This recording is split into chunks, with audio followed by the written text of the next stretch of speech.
Praise the lord. ప్రభు పేరిట మీ అందరికీ శుభాభివందన తెలియజేసుకుంటున్నాను. ఈ దినము దేవుని యొక్క వాగ్దానం చూసుకున్నట్లయితే కీర్తనల గ్రంథము 50వ అధ్యాయం 1వ వచనంలో చూసుకుంటే, దేవాది దేవుడైన యెహోవా ఆజ్ఞ ఇచ్చుచున్నాడు, తూర్పు దిక్కు మొదలుకొని పడమటి దిక్కు వరకు భూనివాసులను రమ్మని ఆయన పిలుచుచున్నాడు అని దేవుని యొక్క లేఖనం సెలవిస్తుంది.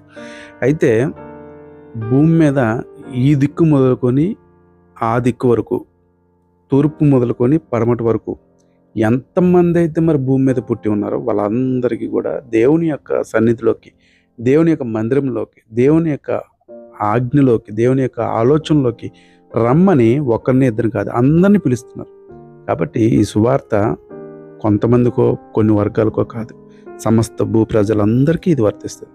అట్టి కృప ధన్యత ప్రజలందరికీ నిత్యము దయచేయునుగాక. ఆమేన్. God bless you all.